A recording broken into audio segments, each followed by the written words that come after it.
అందరికీ నమస్కారం. శశిరేఖ వంటింటికి స్వాగతం. ఈరోజు నేను క్యారెట్ మరియు బీన్స్ కర్రీ చేస్తున్నాను. ఈ కూర మన రోజువారీ వంటల్లోకి చాలా బాగుంటుంది. ఈ కూర చేయడానికి ఒక పెద్ద క్యారెట్ కానీ లేదా 2 మీడియం సైజు క్యారెట్లు కానీ తీసుకోవాలి. తర్వాత సుమారుగా 1 పౌండ్ బీన్స్ కూడా తీసుకోవాలి. ఈ రెండింటిని శుభ్రంగా కడిగి సన్నగా ముక్కలు కట్ చేసి పెట్టుకోండి.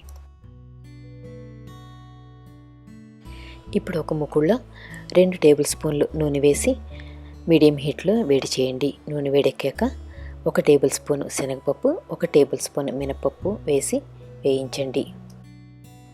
1 టీ స్పూన్ ఆవాలు, 1 టీ స్పూన్ జీలకర్ర కూడా వేసి వేయించండి.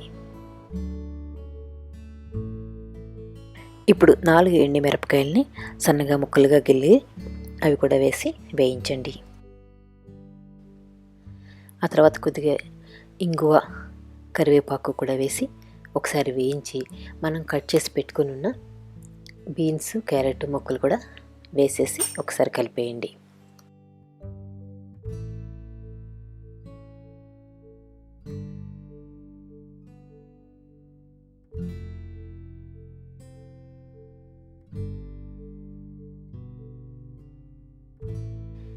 ఇప్పుడు కొంచెం పసుపు, కొద్దిగా ఉప్పు వేసి కొద్దిగా నీళ్ళు కూడా పోసి కలిపి మూత పెట్టి ఉడికించండి.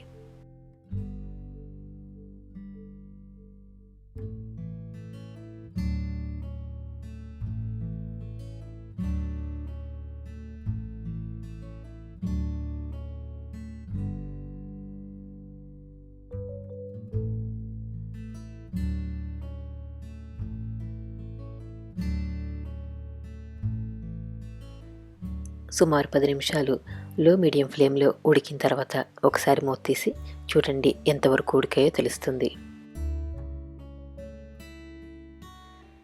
ఇక్కడ క్యారెట్ ముక్కలు ఆల్మోస్ట్ ఉడికిపోయాయి. బీన్సే ఇంకా కొంచెం సేపు ఉడకాలన్నమాట. సో ఇప్పుడు మళ్ళీ ఒకసారి మూత పెట్టి మళ్ళీ ఒక 5 మినిట్స్ ఉడికిద్దాము. అవసరమైతే కొద్దిగా నీళ్ళు కూడా పోయండి. 5 నిమిషాల తర్వాత కూర చక్కగా ఉడికి ఉంది. కూర ఉడికేటప్పుడు కొద్దిగా నీళ్ళు పోసాం కాబట్టి నూనె ఎక్కువ అవసరం పడలేదు. అంతేకాకుండా కూర ప్యాన్కి అంటుకోకుండా నీట్గా వచ్చేసింది, చూసారా? ఇప్పుడు మిగిలిన ఇంగ్రీడియంట్స్ ఏమయ్యాలో చూద్దాం. ఇప్పుడు సుమారుగా ఒక 1/2 కప్పు కానీ 1/4 కప్పు కానీ కొబ్బరి కూరని వేసుకోండి. మీరు ఫ్రెష్ కోకోనట్ వాడచ్చు, లేదా ఫ్రోజన్ కోకోనట్ ఉంటుంది కదా, అదైనా వాడచ్చు. ఈ కొబ్బరంతా కూరలో కలిసేలాగా ఒకసారి శుభ్రంగా కలిపేయండి.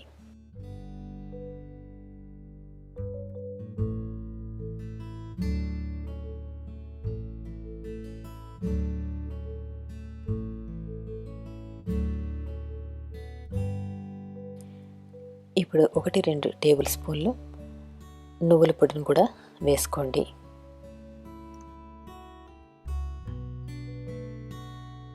తర్వాత దీంట్లో 1 టీ స్పూను ధనియాల పొడి, జీలకర్ర పొడి వేస్తున్నాను.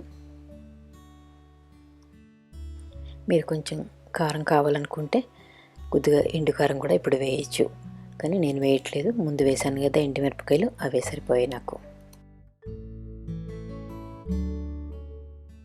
ఇప్పుడు 1 టీ స్పూను నెయ్యి వేసి కలుపుతున్నాను. సో దానివల్ల మంచి ఫ్లేవర్ వస్తుంది. మీకు ఎక్స్ట్రా నెయ్యి వద్దనిపిస్తే మానేయచ్చు. ఇప్పుడు ఒకసారి కూర అంతటిని బాగా కలిపేయండి. ఇప్పుడు కొద్దిగా కొత్తిమీర వేసి కలిపేసి స్టవ్ ఆఫ్ చేసేయండి. ఈ హెల్తీ కర్రీని మీరు కూడా తయారు చేసి ఎలా వచ్చిందో మాకు తెలియచేయండి. ఈ రెసిపీ మీకు నచ్చినట్లయితే కనుక లైక్ చేసి, షేర్ చేసి మా ఛానల్కి సబ్స్క్రైబ్ చేసుకోండి. మా ఇంగ్లీష్ ఛానల్కి కూడా సబ్స్క్రైబ్ చేసుకోండి. అక్కడ కూడా మరెన్నో హెల్తీ రెసిపీస్ ఉన్నాయి. టెక్స్ట్ రెసిపీస్ అన్నీ నా వెబ్సైట్ sesrekhaskitchen.comలో చూడగలరు. Thank you all for watching.